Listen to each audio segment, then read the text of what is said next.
বন্ধুরা, আজকের গল্পে আপনাদের স্বাগত। তবে গল্প শুরু করার আগে আমাদের কমেন্ট করে অবশ্যই জানান যে আপনারা আমাদের ভিডিওগুলি কোথা থেকে দেখছেন, আর হ্যাঁ, ভিডিওটি লাইক করবেন এবং চ্যানেলটি সাবস্ক্রাইব করতে ভুলবেন না। আমার নাম রাজেন্দ্র। আমার বাবা একজন দিনমজুর ছিলেন এবং তিনি সারা জীবন কঠোর পরিশ্রম করে আমাদের সবাইকে লালন পালন করেছিলেন। আমাদের পরিবারে আমরা 4 ভাই বোন ছিলাম। আমার 3 বোন ছিল, যাদের মধ্যে 2 জন আমার চেয়ে বড় ছিল এবং একজন আমার চেয়ে ছোট ছিল। আমার সবচেয়ে বড় বোনের নাম ছিল প্রিয়া। মেজ বোনের নাম ছিল কাব্যা এবং সবচেয়ে ছোট বোনের নাম ছিল দিব্যা। আমরা খুব সাধারণ পরিবারের ছিলাম। আমাদের ঘরে কখনোই খুব বেশি টাকা পয়সা ছিল না, কিন্তু আমাদের মা বাবা কখনোই আমাদের এটা বুঝতে দেননি যে আমরা গরিব। তাঁরা সবসময় বলতেন যে মানুষের আসল সম্পদ হল তার সংস্কার এবং তার কঠোর পরিশ্রম। বড় 2 বোনের বিয়ের বয়স হয়ে গিয়েছিল এবং আমি প্রতিদিন আমার বাবার মুখে চিন্তার ছাপ পরিষ্কার দেখতে পেতাম। তিনি ভোরবেলা অন্ধকার থাকতেই মজুরির কাজে চলে যেতেন এবং গভীর রাতে ক্লান্ত হয়ে বাড়ি ফিরতেন। তাঁর হাতে ফোস্কা পড়ে গিয়েছিল, রোদে পুড়ে মুখ কালো হয়ে গিয়েছিল, কিন্তু তবুও তিনি কখনো কোনো অভিযোগ করেননি। মা ও ঘরের সমস্ত কাজ করতেন এবং সামান্য কিছু সেলাইয়ের কাজ করে বাবার পাশে দাঁড়াতেন। আমি ছোটবেলা থেকেই তাঁদের খুব আদরের ছিলাম। তাঁরা আমাকে কখনোই ঘরের দায়িত্বের কথা বুঝতে দেননি। সবসময় একটাই কথা বলতেন যে, তুই শুধু মন দিয়ে পড়াশোনা কর, একদিন বড় মানুষ হবি আর আমাদের নাম উজ্জ্বল করবি। আমিও সম্পূর্ণ মনোযোগ দিয়ে পড়াশোনা করতাম। কিন্তু আমি যত বড় হতে লাগলাম, তত আমার ঘরের আসল পরিস্থিতি বুঝতে পারলাম। রাতে যখন সবাই খাবার খেয়ে ঘুমিয়ে পড়ত, তখন আমি কতবার বাবার পাশে গিয়ে বসতাম এবং বলতাম যে, বাবা, তুমি একদম চিন্তা করো না, আমি একদিন অনেক টাকা উপার্জন করব এবং আমার 3 বোনের বিয়ে এত ভালোভাবে দেব যে পুরো গ্রামের মানুষ মনে রাখবে। বাবা আমার কথা শুনে হাসতেন এবং বলতেন যে, বাবা, ঈশ্বর করুন তোর প্রতিটি কথা যেন সত্যি হয়, কিন্তু এখন তুই তোর পড়াশোনায় মন দে। আমি তার চোখের আড়ালে লুকিয়ে থাকা কষ্টটা পরিষ্কার দেখতে পেতাম, কিন্তু সেই সময় আমার কিছু করার মতো ক্ষমতা ছিল না। পড়াশোনা শেষ করার পর আমি আমার শহরে অনেক জায়গায় চাকরি খুঁজলাম। সকালে বাড়ি থেকে বের হতাম এবং সন্ধ্যায় ক্লান্ত হয়ে ফিরে আসতাম, কিন্তু কোথাও কোনো কাজ পেলাম না। কেউ বলত অভিজ্ঞতার প্রয়োজন, কেউ বলত এখন কোনো শূন্য পদ নেই, কেউ আবার খুব কম টাকা দেওয়ার কথা বলত। আমি প্রতিদিন হতাশ হয়ে ফিরে আসতাম আর ভাবতাম যে, যদি আমি তাড়াতাড়ি কোনো কাজ না পাই তবে বোনেদের বিয়ে কিভাবে হবে। একদিন হঠাৎ আমার এক পুরনো বন্ধুর কথা মনে পড়ল, যে বেশ কয়েক বছর আগে লন্ডনে চলে গিয়েছিল এবং সেখানেই চাকরি করত। আমি অনেক ভাবার পর তাকে ফোন করলাম।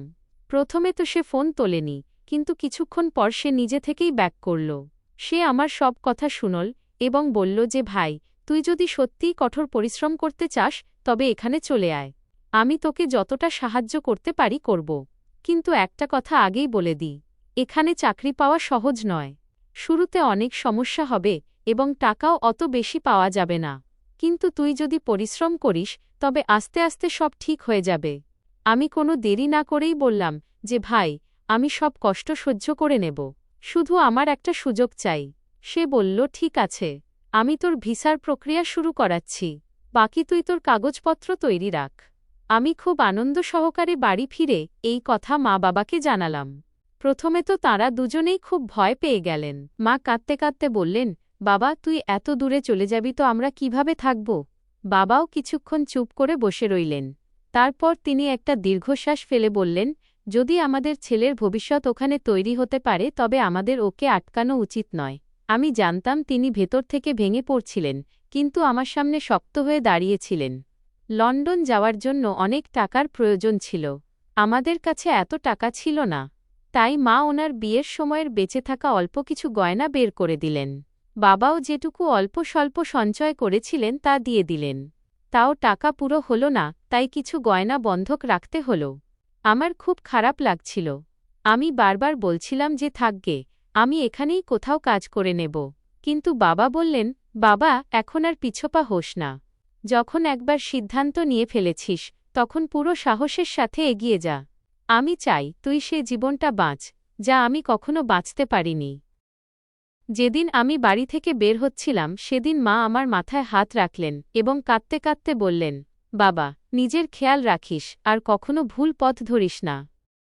আমি ওনার পা ছুঁয়ে প্রণাম করলাম এবং মনে মনে প্রতিজ্ঞা করলাম যে যা হয়ে যাক না কেন আমি আমার পরিবারের মাথা কখনো ঝুঁকতে দেব না। যখন আমি লন্ডন পৌঁছালাম তখন সবকিছুই আমার কাছে সম্পূর্ণ নতুন ছিল। ওখানকার ভাষা, ওখানকার আবহাওয়া, ওখানকার মানুষ সবকিছুই আলাদা ছিল। শুরুর বেশ কিছুদিন খুব কষ্টের মধ্যে কাটল। আমি সকাল থেকে সন্ধ্যা পর্যন্ত চাকরি খুঁজতাম, কিন্তু সব জায়গা থেকেই না করে দেওয়া হতো। কখনো ইংরেজির কারণে, কখনো অভিজ্ঞতার অভাবের জন্য, তো কখনো অন্য কোনো কারণে। অনেক সময় এমনও হয়েছে যে পকেটে এতটাই কম টাকা বেঁচে থাকত যে ভাবতাম খাবার খাব নাকি বাসের ভাড়া বাঁচাব। রাতে ঘরে একা বসে মা, বাবা আর বোনেদের খুব মনে পড়ত। ওদের ছবি দেখতাম আর নিজেকে বোঝাতাম যে না রাজেন্দ্র, এখনই হার মানলে চলবে না। তুই এখানে কোনো শখের জন্য আসিসনি, নিজের পরিবারের জন্য এসেছিস।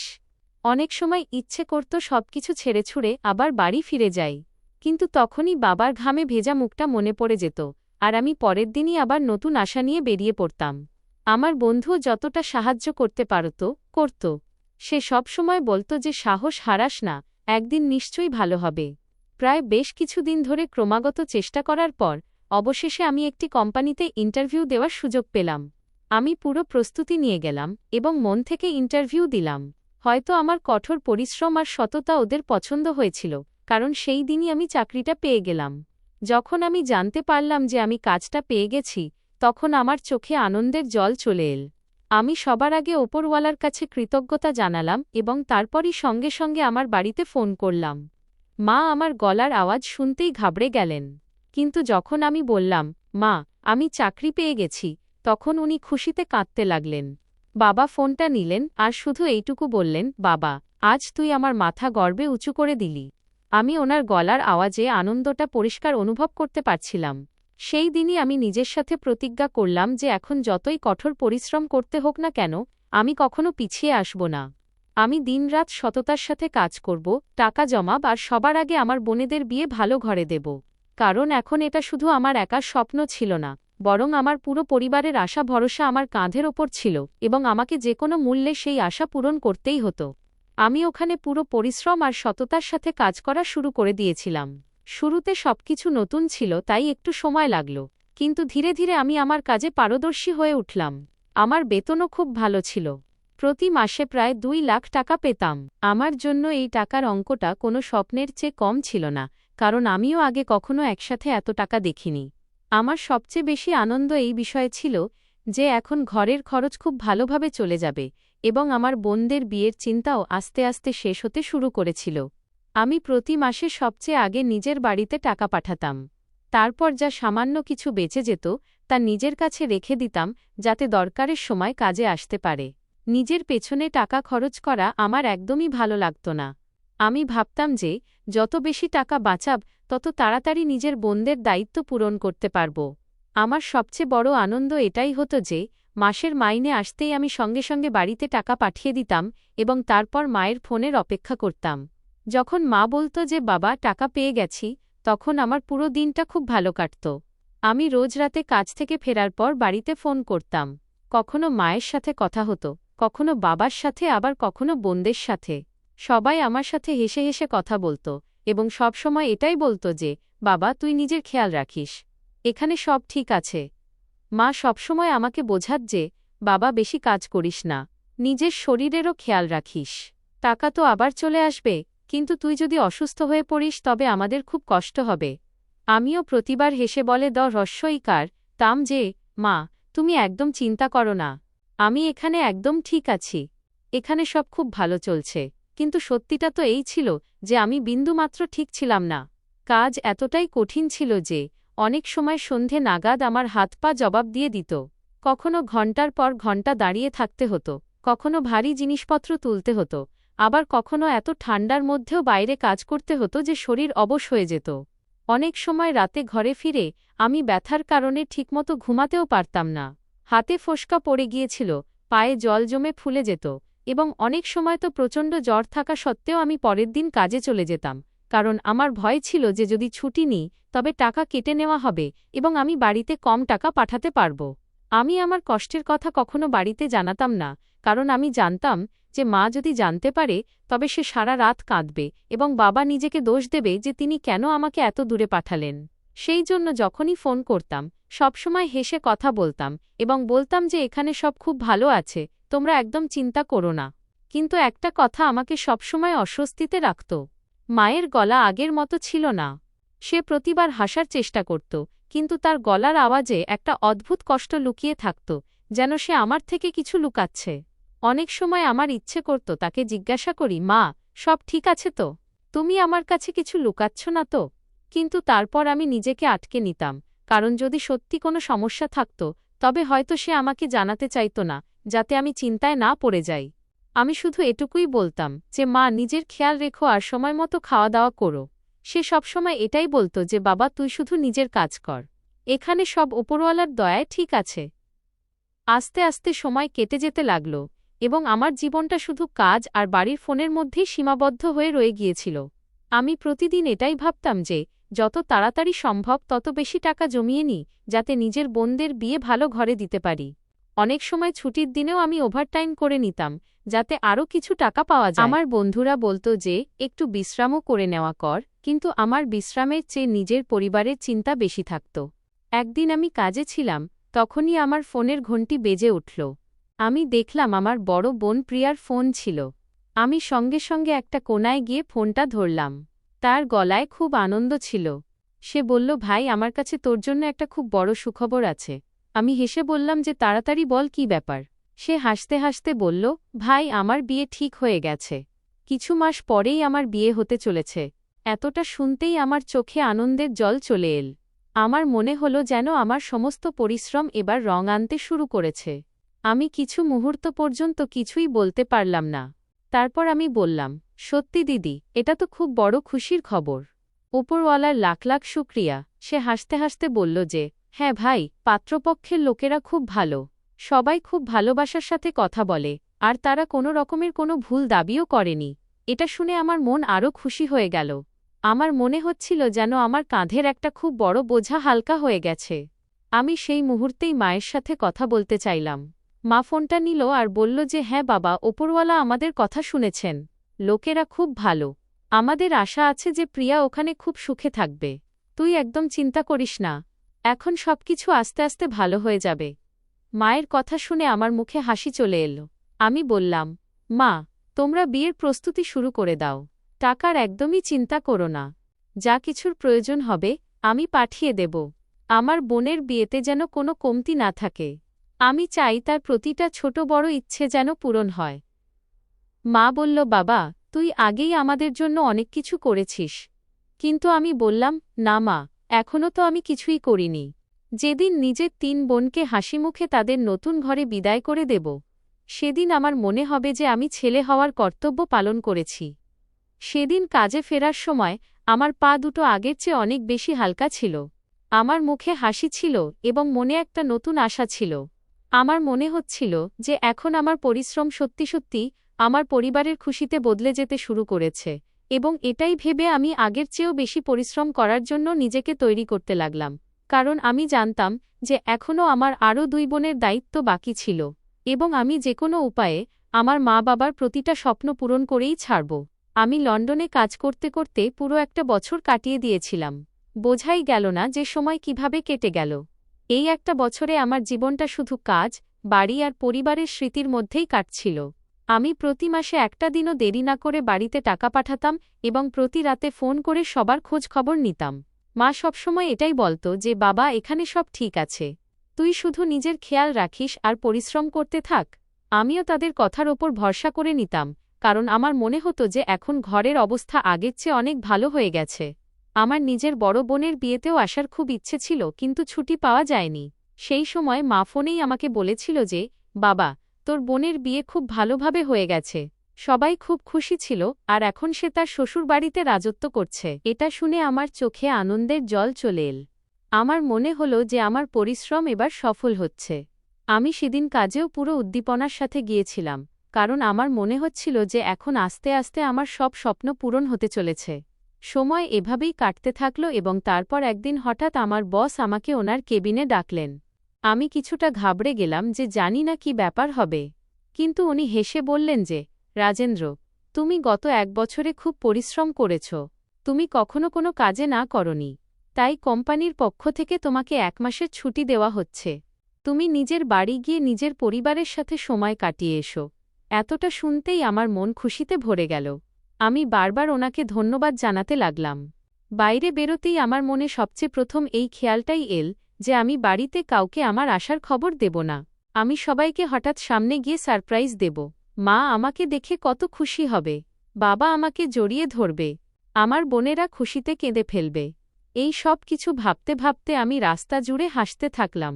আমি সঙ্গে সঙ্গে আমার টিকিট বুক করালাম এবং ছুটি শুরু হতেই লন্ডন থেকে ভারতের উদ্দেশ্যে রওনা হয়ে গেলাম। পুরো সফরে আমার চোখের সামনে শুধু নিজের বাড়িটাই ঘুরছিল। আমার নিজের শৈশবের কথা মনে পড়ছিল, যখন আমি ওই গলিগুলোতেই বন্ধুদের সাথে খেলা করতাম, যখন মা আমাকে ডাক দিয়ে ঘরে ডাকত এবং বাবা সন্ধেবেলা মজুরি করে ফিরে আমাদের সবার জন্য মিষ্টি নিয়ে আসত। বিমান থেকে নামার পর যেমনই আমি নিজের দেশের মাটিতে পা রাখলাম, মনে একটা অন্য রকমই শান্তি পেলাম। মনে হল যেন আমি আবার নিজের দুনিয়ায় ফিরে এসেছি। এয়ারপোর্ট থেকে বাইরে বেরিয়ে আমি তাড়াতাড়ি নিজের শহরের দিকে রওনা হয়ে গেলাম। রাস্তা জুড়ে জানলা দিয়ে বাইরে তাকাচ্ছিলাম। সবকিছু চেনা পরিচিত লাগছিল। সেই একই রাস্তাঘাট, সেই একই বাজার, সেই একই গাছপালা, সেই একই দোকান, যেখান থেকে আমি ছোটবেলায় লজেন্স কিনতাম। আমার মন খুশিতে ভরেছিল। আমি ভাবছিলাম যে আর কিছুক্ষণের মধ্যেই আমি আমার পরিবারের সাথে দেখা করব। যখন আমি নিজের পাড়ায় পৌঁছালাম, তখন শৈশবের সব স্মৃতি তাজা হয়ে উঠল। সেই একই পুরনো বাড়িঘর, সেই একই প্রতিবেশী, সেই একই গলি, যেখানে আমি ঘণ্টার পর ঘণ্টা খেলা করতাম। কিন্তু জানি না কেন, সেদিন আমার পাড়ার পরিবেশটা একটু অদ্ভুত লাগল। লোকেরা আমাকে দেখে হাসছিল ঠিকই, কিন্তু তাদের হাসিতে আগের মতো আনন্দ ছিল না। কিছু লোক আমাকে দেখে চুপ হয়ে গেল, যেন তারা কিছু বলতে চায় কিন্তু বলতে পারছে না। আমি বেশি মনোযোগ দিলাম না এবং তাড়াতাড়ি নিজের বাড়ির দিকে এগিয়ে গেলাম। যেমনই আমি বাড়ির দরজার সামনে পৌঁছালাম, আমার বুক খুব দ্রুত কাঁপতে লাগল। আমি ভাবলাম এখনই দরজা খুলবে আর মা আমাকে দেখে খুশিতে কেঁদে ফেলবে। কিন্তু যেমনই আমি দরজা খুললাম, আমার পায়ের তলা থেকে মাটি সরে গেল। বাড়ির অবস্থা দেখে আমি পুরোপুরি অসাড় হয়ে গেলাম। দেয়ালের চুনকাম খসে পড়েছিল। অনেক জায়গায় ছাদ চুইয়ে জল পড়ার দাগ ছিল। বাড়ির জিনিসপত্র আগের চেয়ে অনেক পুরনো এবং ভাঙাচোরা লাগছিল। আমি ভেতরে নজর ঘোরাতেই দেখলাম আমার এক বোন বাসন মাজছিল, দ্বিতীয়জন ঝাড়ু দিচ্ছিল এবং তৃতীয়জনও ওখানেই ঘরের কাজ করছিল। কিন্তু সবচেয়ে বড় ধাক্কাটা আমার তখন লাগল, যখন আমি আমার বড় বোন প্রিয়াকে ওখানেই দেখলাম, যাকে আমি এটাই ভাবছিলাম যে তার বিয়ে হয়ে গেছে এবং সে তার শ্বশুরবাড়িতে সুখে আছে। কিন্তু সে আমার সামনে ওই একই পুরনো বাড়িতে দাঁড়িয়েছিল। তার মুখের হাসিও গায়েব ছিল। তার চেহারা খুব দুর্বল লাগছিল। আমি কিছু মুহূর্ত পর্যন্ত কিছুই বলতে পারলাম না। আমার হাত থেকে ব্যাগটা নিচে পড়ে গেল আর আমি শুধু সবাইকে দেখতেই থেকে গেলাম। আমি বুঝতেই পারছিলাম না যে আসলে এই সব কী হচ্ছে। তারপর আমি দ্রুত মা আর বাবার দিকে এগিয়ে গেলাম। দুজনেই আমাকে দেখে একদম অবাক হয়ে গেল, যেন তারা আমার আসার একেবারেই আশা করেনি। মা আমাকে দেখেই কেঁদে ফেলল আর বাবাও কিছু সময় পর্যন্ত চুপচাপ আমাকে দেখতে থাকল। আমি দুজনের পা ছুঁয়ে প্রণাম করলাম, কিন্তু আমার মনে এত প্রশ্ন ছিল যে আমি নিজেকে আটকে রাখতে পারলাম না। আমি ঘাবড়ে গিয়ে জিজ্ঞাসা করলাম, মা, এই সব কি? বাড়ির অবস্থা এমন কেন হয়ে গেছে? আমি তো প্রতি মাসে এত টাকা পাঠাতাম, তবুও বাড়িতে এই সব কেন? আমার এটুকু বলতেই মায়ের চোখ থেকে জল বইতে লাগল। সে বারবার নিজের ওড়না দিয়ে নিজের মুখ লুকাতে লাগল। কিন্তু তার চোখের জল আমার থেকে লুকিয়ে থাকতে পারল না। আমি বুঝে গেলাম যে নিশ্চয়ই কোনো খুব বড় ব্যাপার আছে যা আমার থেকে লুকানো হয়েছে। আমি আবার জিজ্ঞাসা করলাম, মা, সত্যি বলো আসলে কি হয়েছে? কিন্তু সে কিছুই বলল না, শুধু কাঁদতেই থাকল। আমার মন আরও ঘাবড়ে যেতে লাগল। তখনই আমার নজর আবার প্রিয়া দিদির ওপর গেল। আমি মাকে বললাম, মা, তুমি তো বলেছিলে যে ওর বিয়ে হয়ে গেছে, তাহলে ও এখানে কি করছে? আমার কথা শুনতেই মা জোরে জোরে কাঁদতে লাগল আর কাঁপানো গলায় বলল, বাবা, আমাকে ক্ষমা করে দে। আমি তোর সাথে মিথ্যে বলেছি। আমি তোকে চিন্তায় ফেলতে চাইনি। সেই জন্যই সত্যিটা লুকিয়ে যাচ্ছিলাম। তার এই কথা শুনে আমার মাথা ঘুরে গেল। আমি বুঝতে পারছিলাম না যে আসলে এমন কি হয়ে গেছে যার জন্য মাকে আমার সাথে এত বড় মিথ্যে কথা বলতে হলো। তখনই বাবা আস্তে আস্তে উঠে আমার কাছে এলেন। ওনার চোখও ভেজা ছিল। ওনারা আমার কাঁধে হাত রাখলেন। এবং ভারী গলায় বললেন, বাবা, তুই জানিস না তোর লন্ডনে যাওয়ার পর আমাদের বাড়ির অবস্থা আগের চেয়েও বেশি খারাপ হয়ে গিয়েছিল। তুই প্রতি মাসে পরিশ্রম করে টাকা পাঠাতে থাকলি, কিন্তু ওই টাকাগুলোর মধ্যে থেকে একটা টাকাও বাঁচতে পারেনি। তোর মা খুব কঠিন রোগে আক্রান্ত হয়ে পড়েছিল। ওনার চিকিৎসা করাতে প্রতি মাসে সব টাকা শেষ হয়ে যেত। অনেক সময় তো চিকিৎসার জন্য আমাদের ধারও নিতে হয়েছিল। আমরা তোকে কিছু বলিনি, কারণ যদি তুই জানতে পারতি, তবে তুই নিজের কাজ ছেড়ে ফিরে আসতি, আর আমরা তোর সব স্বপ্ন ভেঙে যেতে দেখতে পারতাম না। সেই জন্য আমরা প্রতিবার তোর সাথে মিথ্যে বলতাম। কিন্তু বাবা, এখন তো তুই শুধু অর্ধেক সত্য শুনেছিস। বাকি যা কিছু তোর যাওয়ার পর এই বাড়িতে ঘটেছে তা শুনলে হয়তো তুই নিজেকেও সামলাতে পারবি না। বাবার এই কথা শুনতেই আমার বুক জোরে জোরে কাঁপতে লাগল। আমার এমন মনে হলো যেন আমার পায়ের তলা থেকে পুরো মাটিটাই সরে গেছে, এবং এখন আমার ভয় লাগতে শুরু করেছিল যে আসলে সেটা কোনো সত্যি, যা শুনলে আমার পুরো দুনিয়াটাই বদলে যেতে চলেছে। বাবার চোখ থেকে অনবরত জল পড়ছিল। তিনি কাঁপানো গলায় আমার দিকে তাকালেন আর বললেন, বাবা, এখন পর্যন্ত যা কিছু তুই দেখলি তা তো শুধু শুরু মাত্র। আসল কষ্টটা তো এবার শোন। তোর মায়ের দুটো কিডনিই নষ্ট হয়ে গেছে। গত কয়েক মাস ধরে ওনার প্রতি মাসে ডায়ালিসিস হচ্ছে। ডাক্তার বলেছেন যে চিকিৎসা অনবরত চলতে থাকবে, তবেই ওনার প্রাণ বাঁচানো সম্ভব। ওনার শ্বাস নিতে খুব কষ্ট হয়। অনেক সময় সারা রাত ধরে ওনার ব্যথার কোঁকানি চলতে থাকে, কিন্তু সকাল হতেই তোর সামনে ফোনে হেসে কথা বলতো যাতে তুই কিছু জানতে না পারিস। তুই প্রতি মাসে এত পরিশ্রম করে যে টাকা পাঠাতাম, তার একটা একটা করে টাকা শুধু তোর মায়ের চিকিৎসায় লেগে যেত। ওষুধপত্র, হাসপাতাল, ডায়ালিসিস, পরীক্ষা নিরীক্ষা এবং যাতায়াতের খরচ সবকিছু ওই টাকাগুলো দিয়েই চলত। অনেক সময় টাকা কম পড়ে যেত, তখন আমাকে লোকেদের থেকে ধারও নিতে হতো। কিন্তু আমরা তোকে কখনো কিছু জানাইনি, কারণ আমরা জানতাম যদি তুই সত্যিটা জেনে যাস, তবে তুই সেই দিনই সবকিছু ছেড়ে ছুড়ে ফিরে আসবি, আর তারপর তোর চাকরিটাও চলে যাবে। তোর মায়ের চিকিৎসাও বন্ধ হয়ে যাবে এবং তোর বোনদের ভবিষ্যতও অন্ধকারে চলে যাবে। সেই জন্য আমরা আমাদের কষ্ট নিজেদের বুকেই চেপে রেখেছিলাম। ওনার কথাগুলো শুনতেই এমন মনে হলো যেন আমার পায়ের তলা থেকে মাটি সরে গেছে। আমার মাথা ঘুরতে লাগল এবং চোখের সামনে অন্ধকার নেমে এল। আমি ওখানেই মাটিতে বসে পড়লাম। আমার চোখ থেকে জল নিজে থেকেই বইতে লাগল। আমি নিজেকে ক্ষমা করতে পারছিলাম না। আমি ভাবছিলাম যে আমি এত দূরে বসে এটা ভেবে আসছিলাম যে আমার বাড়িতে সব কিছু ঠিকঠাক চলছে, কিন্তু আমার পরিবার এত বড় কষ্টের মধ্য দিয়ে যাচ্ছিল, আর আমি এর খবরটুকুও জানতাম না। আমি সঙ্গে সঙ্গে উঠে আমার মায়ের কাছে গেলাম। সে খাটিয়ার ওপর বসেছিল। তার চেহারা আগের চেয়ে অনেক দুর্বল হয়ে গিয়েছিল। শরীর একেবারে শুকিয়ে গিয়েছিল। চোখের নিচে কালো দাগ পড়ে গিয়েছিল। তাকে দেখে আমার মন ভেঙে গেল। আমি তার পায়ের কাছে বসে পড়লাম। তার হাত নিজের হাতের মধ্যে নিলাম এবং কাঁদতে কাঁদতে বললাম, মা, এই সব কি হয়ে গেল? তুমি আমাকে একবারও কেন জানালে না? আমি তোমার ছেলে। যদি আমি আগে জানতে পারতাম, তবে আমি কিছু না কিছু নিশ্চয়ই করতাম। মা কাঁপতে থাকা হাত দিয়ে আমার মাথায় হাত বুলিয়ে দিল এবং হালকা একটু হাসি মুখে এনে বলল, বাবা, আমি তোকে কি জানাতাম? আমি জানতাম যদি তুই এই সব জানতে পারিস, তবে তুই সেই মুহূর্তেই চাকরি ছেড়ে এখানে চলে আসতি। তুই তোর সব স্বপ্ন ছেড়ে দিতিস। তারপর আমার চিকিৎসাও বন্ধ হয়ে যেত, আর তোর বোনদের জীবনটাও নষ্ট হয়ে যেত। সেই জন্যই আমি ভাবলাম যে যতক্ষণ শ্বাস চলছে ততক্ষণ সবকিছু সহ্য করে নেব, কিন্তু তোকে চিন্তায় পড়তে দেব না। মায়ের এই কথা শুনে আমি আরও বেশি করে কাঁদতে লাগলাম। আমার মনে হচ্ছিল যে পৃথিবীর সবচেয়ে বড় সম্পদ হল আমার মা, আর আমি তার কষ্টটাই বুঝতে পারলাম না। আমি তাকে জড়িয়ে ধরলাম এবং বেশ কিছুক্ষণ ধরে কাঁদতে থাকলাম।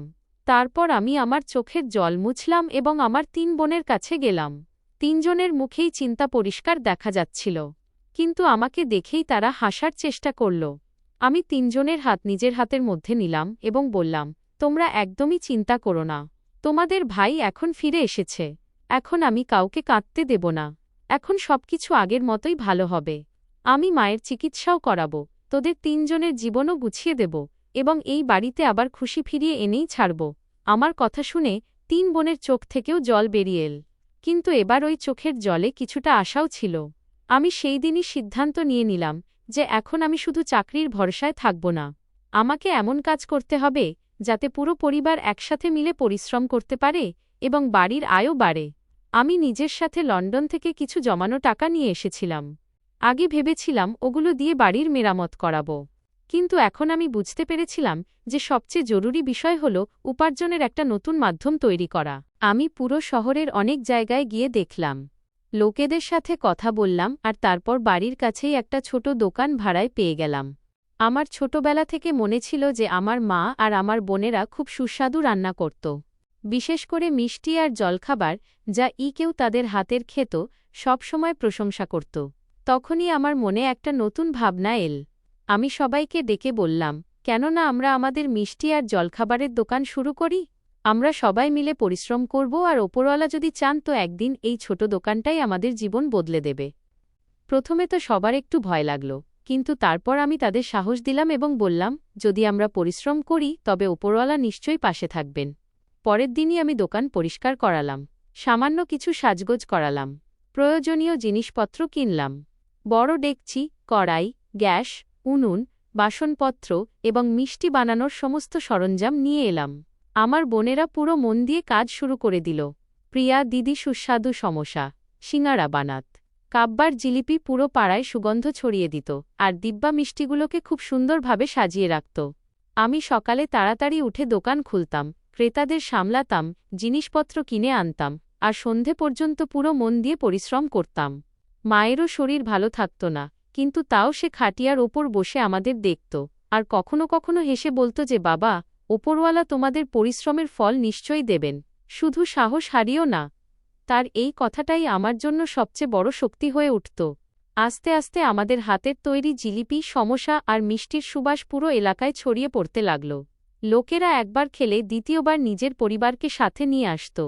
কেউ আমাদের সমস্যার প্রশংসা করত, তো কেউ বলত যে এমন গরম গরম জিলিপি অনেক দিন পর খেলাম। কিছুদিনের মধ্যেই আমাদের ছোট দোকানে ক্রেতাদের ভিড় জমতে লাগল, আর প্রথমবার আমার এমন মনে হল যে হয়তো ওপরওয়ালা আমাদের জন্য আসার একটা নতুন দরজা খুলে দিয়েছেন। এখন আমার মনে আবার ভরসা ফিরে এসেছিল যে যদি পুরো পরিবার একসাথে মিলে পরিশ্রম করে তবে সবচেয়ে কঠিন সময়ও একদিন নিশ্চয়ই বদলে যায়। আমাদের মিষ্টির দোকান আস্তে আস্তে খুব ভালো চলতে শুরু করেছিল। সকালে দোকান খুলতেই ক্রেতাদের ভিড় লেগে যেত। কেউ সমোসা নিতে আসত, কেউ গরম গরম জিলিপি, আবার কেউ আমাদের মিষ্টির প্রশংসা করতে করতে নিজের আত্মীয় স্বজনদেরও সাথে নিয়ে আসত। আমি সকাল থেকে রাত পর্যন্ত দোকানে পরিশ্রম করতাম, আর আমার বোনেরাও পুরো মন দিয়ে আমার পাশে থাকত। কিন্তু আমার সবসময় মনে হতো যে যদি আমাদের সবার মধ্যে কোনো প্রতিভা থাকে তবে সেটারও পুরো ব্যবহার হওয়া উচিত।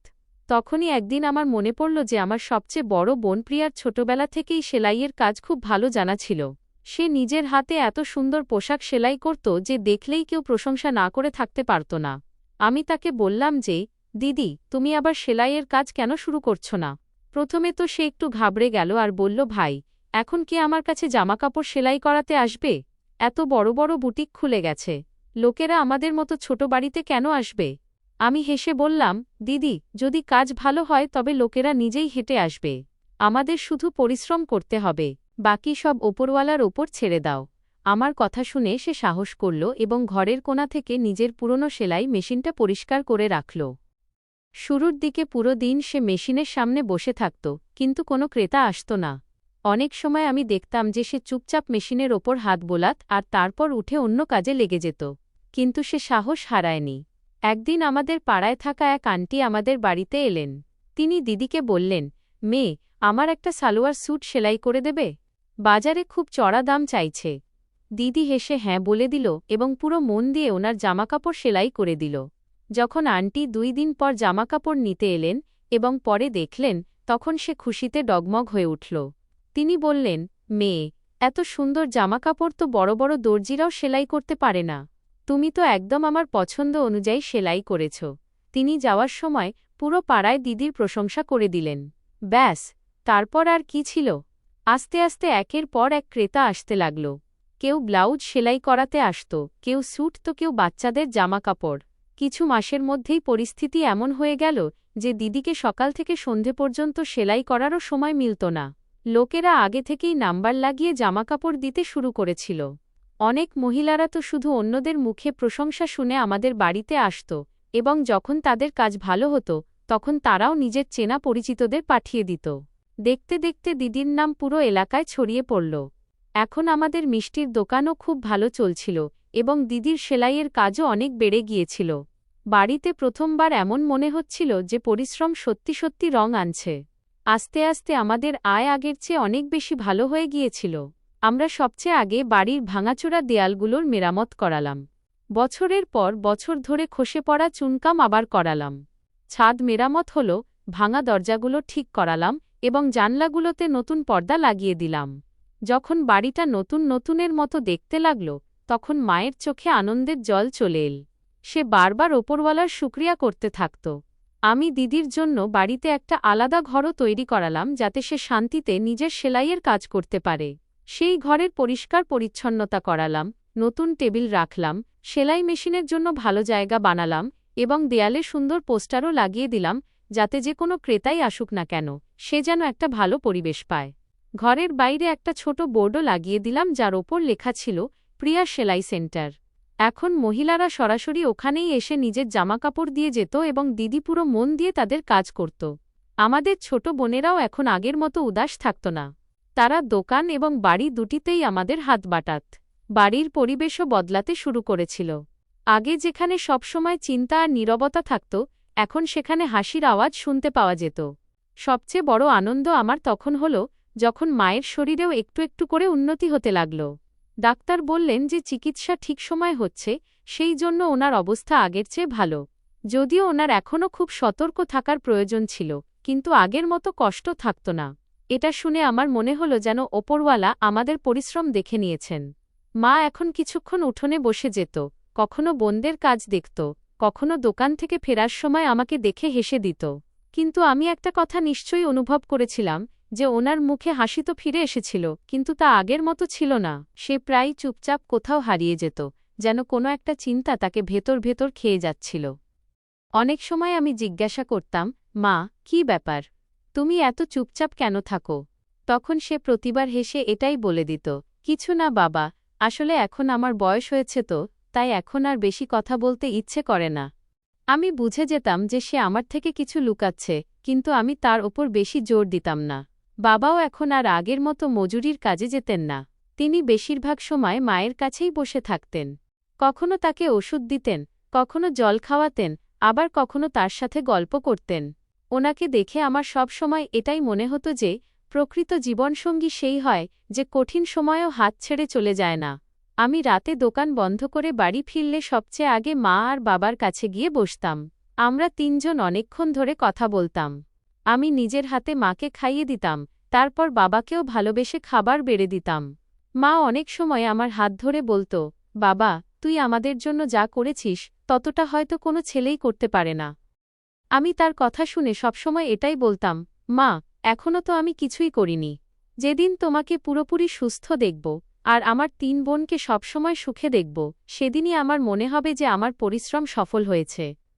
আমার কথা শুনে মায়ের চোখে জল চলে আসত, কিন্তু এবার ওই চোখের জলে কষ্টের চেয়ে নিজের ছেলের প্রতি গর্ব বেশি দেখা যেত। এবং আমি মনে মনে ওপরওয়ালার কাছে শুধু এটাই প্রার্থনা করতাম যে আমাদের পরিবারের ওপর যেন আর কোনোদিন কোনো খারাপ সময় না আসে। প্রথম কিছুদিন তো আমাদের বাড়িতে কারও কোনো কাজে মন বসত না।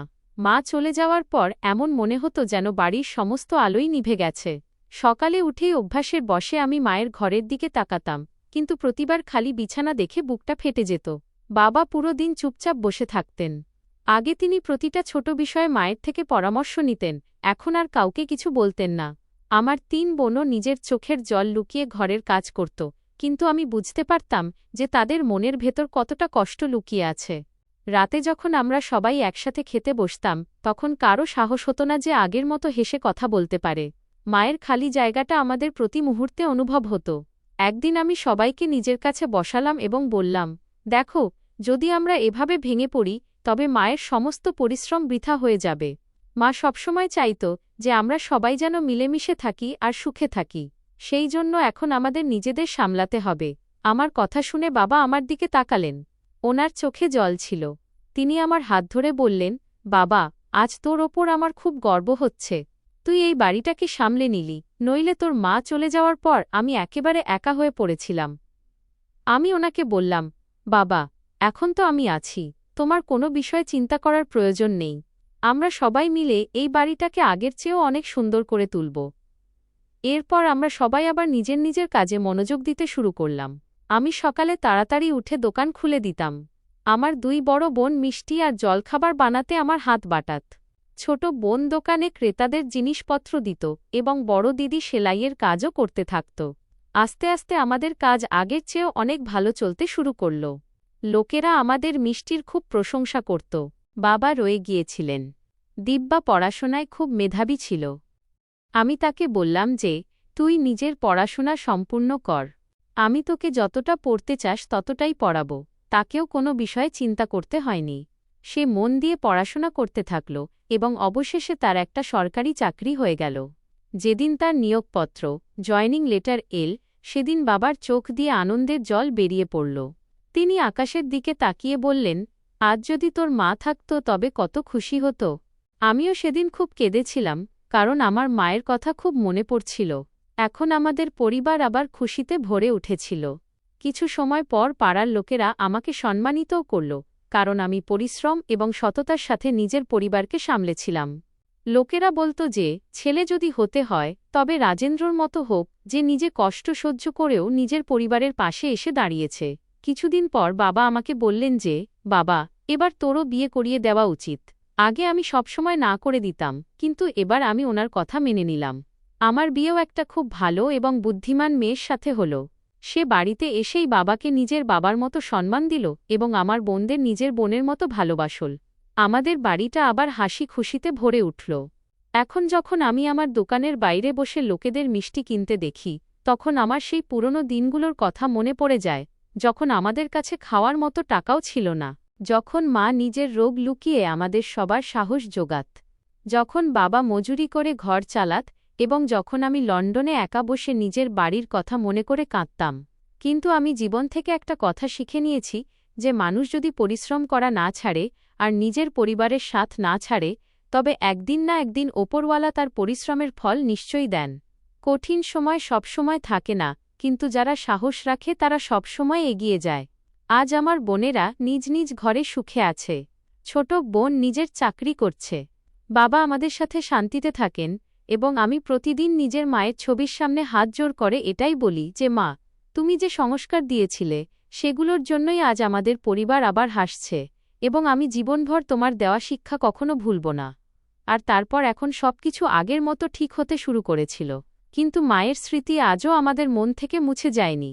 বাড়িতে আবার হাসির আওয়াজ শুনতে পাওয়া যেত, কিন্তু যখনই কোনো খুশির মুহূর্ত আসত তখন সবচেয়ে আগে মায়ের অভাব অনুভব হতো।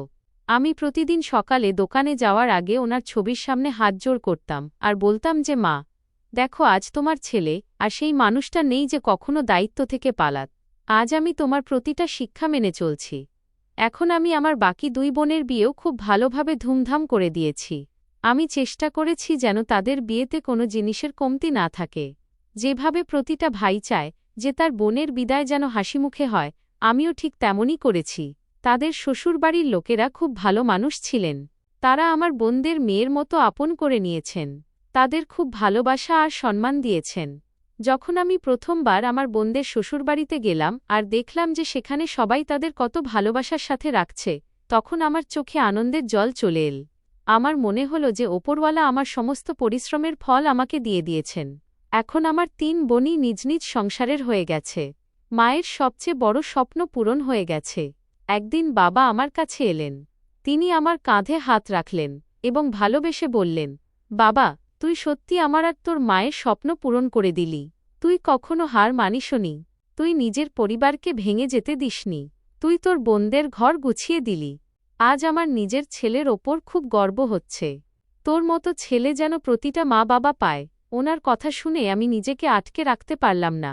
আমি ওনার পা জড়িয়ে ধরলাম আর বললাম যে, বাবা, যদি তুমি আর মা আমাকে ভালো সংস্কার না দিতে তবে আমি কখনো কিছুই করতে পারতাম না। এই সব কিছু তোমার পরিশ্রম আর মায়ের দোয়ারই ফল। আমি তো শুধু নিজের কর্তব্য পালন করছি। বাবা আমাকে তুলে জড়িয়ে ধরলেন। আমরা দুজনে বেশ কিছুক্ষণ কোনো কথা বলিনি, কিন্তু আমাদের চোখের জল সবকিছু বলে দিচ্ছিল। তারপর জীবন আরও সুন্দর হতে চলেছিল। আমার 3 বোন যখনই নিজের বাপের বাড়ি আসত তখন পুরো ঘরটা আবার আগের মতোই মনে হতে লাগত। তাদের ছোট ছোট ছেলেমেয়েরা পুরো ঘর জুড়ে ছুটে বেড়াত। কখনো আমার কাঁধে চড়ে বসত, কখনো বাবার কোলে গিয়ে বসে পড়ত। পুরো ঘর তাদের হাসি খুশিতে গমগম করে উঠত। ওই বাচ্চাদের দেখে আমার মনে হতো যে মা যদি আজ থাকত তবে ওদের দেখে কত খুশি হতো। আমার বোনেরা প্রতিবার আমার জন্য নিজের হাতে কিছু না কিছু বানিয়ে নিয়ে আসত এবং আমিও তাদের জন্য আগে থেকেই অনেক উপহার কিনে রাখতাম। কখনো বাচ্চাদের জন্য খেলনা, কখনো নতুন জামাকাপড়, কখনো মিষ্টি, আবার কখনো এমন কোনো জিনিস যা তারা পছন্দ করে। তারা প্রতিবার আমাকে বলত যে ভাই এত জিনিস দিও না, কিন্তু আমি হেসে বলতাম যে যখন তোরা ছোট ছিলি তখন আমি তোদের জন্য কিছু করতে পারিনি। আজ ওপরওয়ালা আমাকে এত দিয়েছেন, তাই নিজের বোনদের জন্য খরচ করে আমি সবচেয়ে বেশি আনন্দ পাই। যখনই তারা আবার নিজের নিজের বাড়ি ফিরে যেত, আমি তাদের রাস্তার জন্য মিষ্টি আর অনেক জিনিসপত্র দিয়ে বিদায় জানাতাম। বাবা দরজায় দাঁড়িয়ে তাদের চলে যাওয়া দেখতে থাকতেন এবং তারা চলে যাওয়ার পর বাড়িটা আবার শান্ত হয়ে যেত। কিন্তু এখন আর সেই নীরবতার মধ্যে আগের মতো উদাসীনতা থাকত না, কারণ আমরা জানতাম যে আমাদের মেয়েরা নিজ নিজ সংসারে সুখে আছে। আস্তে আস্তে আমাদের ব্যবসাও আগের চেয়ে অনেক বেশি ভালো চলতে শুরু করেছিল। এখন দূর দূরান্ত থেকে লোকেরা আমাদের দোকানে আসতে শুরু করেছিল। আমাদের মিষ্টির পরিচিতি পুরো শহরে ছড়িয়ে পড়েছিল। উৎসবের দিনগুলোতে তো এত ভিড় হয়ে যেত যে আমাদের রাত পর্যন্ত কাজ করতে হতো। আমি দোকানটাকে আরও বড় করে দিলাম, নতুন মেশিন বসালাম, আরও কিছু মানুষকে কাজে রাখলাম যাতে তাদের সংসারও ভালোভাবে চলতে পারে। আমার সবসময় মনে হতো যে ওপরওয়ালা যদি আমাকে এগিয়ে নিয়ে যান তবে আমারও উচিত অন্যদের পাশে দাঁড়ানো। কিছু গরিব ছেলেকে আমি নিজের দোকানে কাজ দিলাম যাতে তারাও নিজের পরিবারকে সাহায্য করতে পারে। একদিন পাড়ার কিছু গণ্যমান্য ব্যক্তি আমার কাছে এলেন এবং বলতে লাগলেন, রাজেন্দ্র, তোমার ওপর আমাদের গর্ব হচ্ছে। তুমি শুধু নিজের পরিবারকেই সামলাওনি, বরং অন্য মানুষদেরও কর্মসংস্থানের ব্যবস্থা করেছ। তোমার মা যেখানেই থাকুক না কেন আজ খুব খুশি হবে। ওনাদের কথা শুনে আমি আবার আবেগপ্রবণ হয়ে পড়লাম। সেই রাতে আমি মায়ের ছবির সামনে অনেকক্ষণ ধরে বসে রইলাম এবং ওনার সাথে মনে মনে কথা বলতে লাগলাম। আমি বললাম, মা, তুমি সব সময় আমাকে পরিশ্রম করতে শিখিয়েছিলে। তুমি বলেছিলে যে পরিস্থিতি যেমনই হোক না কেন কখনো হার মানিস না। আজ তোমার প্রতিটা কথা সত্যি প্রমাণিত হয়েছে। যদি সেই সময় আমি ভেঙে পড়তাম তবে হয়তো আজ আমার বোনদের ঘর কখনো গড়ে উঠত না, আর না তো বাবার মুখে এই হাসিটা ফিরে আসত। আজ আমার কাছে টাকা আছে, সম্মান আছে, নিজের ব্যবসা আছে এবং একটা সুখী পরিবার আছে। কিন্তু এর মধ্যে সবচেয়ে বড় কথা হলো যে আজ নিজের ওপর আমার কোনো অনুশোচনা হয় না, বরং গর্ব হয়। কারণ আমি আমার মা বাবার স্বপ্নগুলোকে অসম্পূর্ণ থাকতে দিইনি, আর এটাই আমার জীবনের সবচেয়ে বড় জয়। তারপর একদিন আমার 3 বোন নিজ নিজ ছেলেমেয়েদের সাথে আমাদের বাড়িতে এসেছিল। পুরো ঘরটা হাসি আর খুশিতে ভরে উঠেছিল। বাচ্চারা পুরো ঘর জুড়ে খেলছিল এবং আমরা সবাই একসাথে বসে গল্প করছিলাম। তখনই আমার বড় বোন হেসে বলল, ভাই, তুই তো আমাদের জীবনটাই গুছিয়ে দিলি। এবার একটা কথা আমাদেরও মেনে নে। আমি হেসে জিজ্ঞাসা করলাম, আচ্ছা বলো, এবার কি করতে হবে? তখন সে বলল, এবার তোরও বিয়ে করে নেওয়া উচিত। অনেক হয়েছে একা একা থাকা। এবার আমাদের ঘরেও একজন ভাবি চলে আসা উচিত, যে এই ঘরের দায়িত্ব সামলাবে আর বাবারও খেয়াল রাখবে। আমার মেজ বোনও হাসতে হাসতে বলল, হ্যাঁ ভাই, এবার তোরও তো বয়স হচ্ছে। আগে তুই আমাদের দায়িত্বের মধ্যে জড়িয়েছিলি, তাই আমরা কখনো তোকে কিছু বলিনি, কিন্তু এখন আমাদেরও বিয়ে হয়ে গেছে। আমরা সবাই নিজ নিজ সংসারে সুখে আছি। এবার তোর পালা। ছোট বোন দিব্যাও হেসে বলল, ভাই, এবার আমাদেরও একজন ভাবি চাই, যে আমাদের সবাইকে ভালোবাসবে আর এই ঘরটাকে আবার আগের মতো হাসি খুশিতে ভরিয়ে দেবে। তাদের কথা শুনে আমি শুধু হাসলাম আর কিছু বললাম না। তখনই বাবাও ওখানেই বসেছিলেন। তিনি বললেন, বাবা, তোর বোনেরা একদম ঠিক কথা বলছে। তুই আমাদের জন্য অনেক কিছু করেছিস। এবার নিজের জীবনের কথাও একটু ভেবে নে। আমাকেও এবার তোর বিয়ে দেখতে হবে। আমি বাবার দিকে তাকাতে লাগলাম। ওনার চোখে সেই ভালোবাসাই ছিল যা সবসময় থাকত। আমি আস্তে করে বললাম, যেমনটা আপনি ঠিক মনে করেন। আমার কোনো আপত্তি নেই। আমার কথা শুনতেই 3 বোন খুশিতে লাফিয়ে উঠল এবং বলতে লাগল, ব্যাস, এখন এই কাজটা আমাদের দায়িত্ব। আমরা আমাদের ভাইয়ের জন্য সবচেয়ে ভালো মেয়ে খুঁজে আনব। পরের দিন থেকেই আমার বোনেরা আমার জন্য পাত্রী দেখতে শুরু করল। আমাদের পাড়া থেকে একটু দূরে একটা পরিবার থাকত। তাদের মেয়ের নাম শিখা ছিল। সে দেখতে খুব সুন্দর ছিল, কিন্তু শুধু সৌন্দর্যই নয়, তার সংস্কারও খুব ভালো ছিল।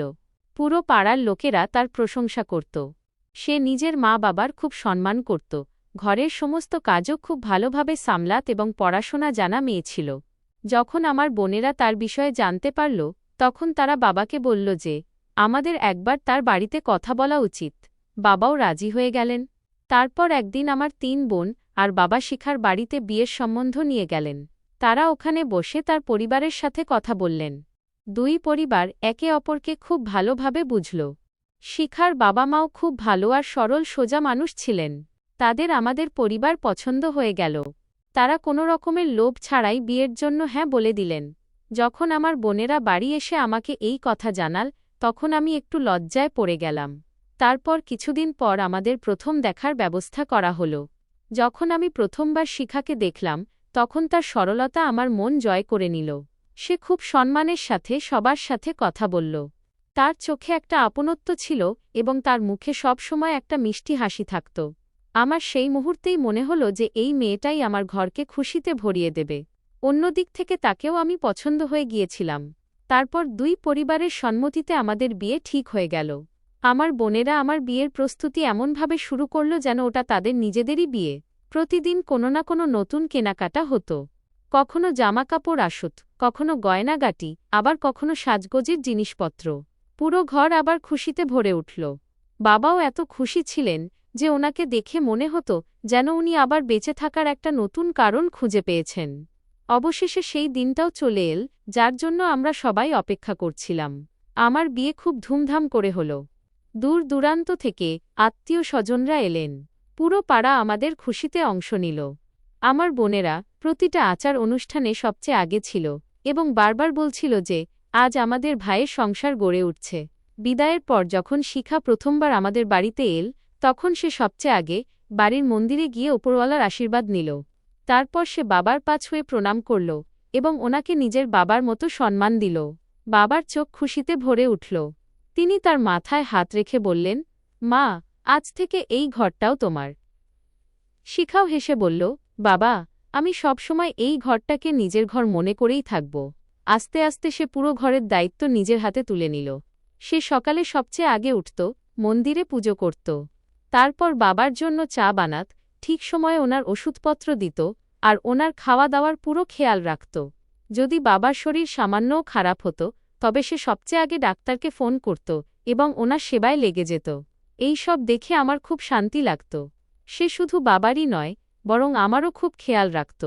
আমি দোকান থেকে ক্লান্ত হয়ে বাড়ি ফিরলে সে আমার জন্য গরম খাবার তৈরি রাখত। আমার দিনভরের কথা খুব মনোযোগ দিয়ে শুনত এবং সবসময় আমার মনোবল বাড়াত।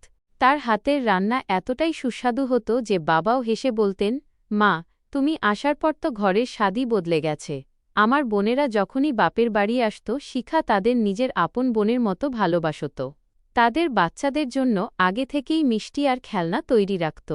আস্তে আস্তে সে এই ঘরের এমন একটা অংশ হয়ে উঠল যে আমাদের কখনো মনেই হয়নি যে সে এই ঘরে নতুন এসেছে। এখন আমার নিজের সংসারও পুরোপুরি গড়ে উঠেছিল। আগে যেখানে এই ঘরে শুধু সংগ্রাম আর চোখের জল ছিল, সেখানে এখন চারদিকে শুধু খুশি আর আনন্দ। বাবার মুখে একটা শান্তি ছিল, আমার বোনেরা নিজ নিজ সংসারে সুখে ছিল এবং আমি এমন একজন জীবনসঙ্গী পেয়ে গিয়েছিলাম যে প্রতিটা কঠিন সময়ে আমার পাশে থাকার প্রতিশ্রুতি পালন করেছিল। আমি প্রায়ই রাতে ওপরওয়ালার ধন্যবাদ জানাতাম এবং মনে মনে নিজের মাকে মনে করে বলতাম যে মা, তোমার পরিবার আজ সম্পূর্ণ হয়ে গেছে। তোমার দোয়াই আমাদের এই জায়গায় পৌঁছে দিয়েছে। আর আজ আমি সত্যি সত্যি আগের চেয়ে অনেক বেশি সুখী ছিলাম।